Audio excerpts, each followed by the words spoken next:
RERA Maharashtra real estate regulatory authority हे Maharashtra real estate regulatory authority संक्षिप्त स्वरूप आहे. 2016ला रिअल इस्टेट कायदा आहे जो नियम आणि विकास श्रेणी अंतर्गत येतो. 1 मे 2017 रोजी महाराष्ट्र शासन मंजूर करून अंमलबजावणी करून या कायद्याची अंमलबजावणी करण्यात आली. या कायद्यामुळे रिअल इस्टेट उद्योगाला सरकारला धोरणात्मक सुधारणाच्या अनुषंगाने आपणास मदत झाली. हा कायदा ग्राहक आणि बिल्डर दोघांच्या उद्देशून प्रत्येक हक्क आणि स्वरूप स्थापित करतो. शहरी भागामध्ये सर्रास होत असलेल्या रिअल इस्टेटच्या मोठ्या फसवणुकीचा पर्दाफाश या कायद्यामुळे झाला आहे आणि त्यामुळे ग्राहकांची फसवणूक कुठेतरी थांबली गेली आहे. त्याचा फायदा बांधकाम व्यावसायिक आणि खरेदीदार दोघांना झाला आहे. रेरा कायद्याच्या अंतर्गत खालील तरतुदी तपशील आपण वाचून दाखवतो आहोत. आपण त्याचं कृपया अवलोकन करावं. महाराष्ट्र रिअल इस्टेटमध्ये नोंदणी करण्यासाठी विकासकांना मागील 5 वर्षाची त्यांच्या कामाची व्याप्ती, मालमत्तेची विक्री, प्रकल्पाची अंदाजे किंमत, बांधकाम प्रकल्पाबाबत संपूर्ण खुलासा, देयक वेळापत्रक आणि साहित्याचे तपशील यावर इतर गोष्टीचा तपशील सादर करावा लागतो. रिअल इस्टेट रेग्युलेटरी ऑथॉरिटी म्हणजे रेरा सर्व संस्थांना लागू होते जे विक्रीसाठी रिअल इस्टेट प्रकल्प तयार करतात, मग ते सार्वजनिक रिअल इस्टेट प्रवर्तक असावेत किंवा खाजगी रिअल इस्टेट प्रवर्तक असावेत.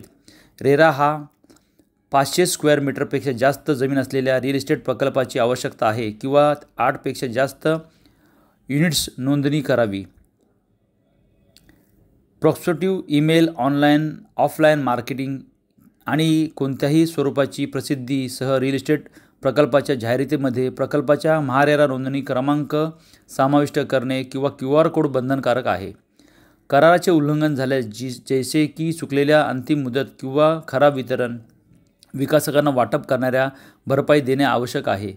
जर एखाद्या प्रवर्तकाने एखाद्या कायद्याच्या निर्बंधाचे उल्लंघन केले तर त्यांना दररोज 10,000 रुपयाचा दंड तसेच नोंदणी करण्यात यशस्वी झालेल्या अपेक्षित प्रकल्पास खर्चात 10% पेक्षा दंड होऊ शकतो. नोंदणी प्रक्रियेदरम्यान प्रवर्तकांनी रिअल इस्टेट एजंटची यादी तयार करणे आवश्यक आहे जे प्रकल्पाशी संलग्न असतील. कायद्याच्या कलम 29 नुसार तक्रारी दाखल केल्यानंतर 60 दिवसांच्या आत सोडवणे आवश्यक आहे. खरेदीच्या एकूण संख्येपैकी 51% ग्राहकांनी त्याचे युनिट बुक केलेल्या तारखेपासून 3 महिन्याच्या आत सहकारी संस्था, कंपनी, संघटना किंवा फेडरेशन यांच्यासारख्या कायदेशीर संस्थांची नोंदणी करणे आवश्यक आहे. कोणत्याही प्रकारची प्रकल्प जाहिरात सुरू करण्यापूर्वी प्रत्येकाने प्रथम प्रकल्पाची नोंदणी करणे आवश्यक आहे. 1 मे 2017 पासून महारेरा पोर्टलवर ऑनलाईन नोंदणी अर्ज स्वीकारले ची नोंद करणे आवश्यक आहे आणि त्याचबरोबर त्या प्रकल्पाचा QR कोड हा जनरेट करणं खूप जास्त गरजेचं आहे जेणेकरून ग्राहकांना QR कोड स्कॅन करून त्याची माहिती सहजरित्या उपलब्ध होऊ शकते.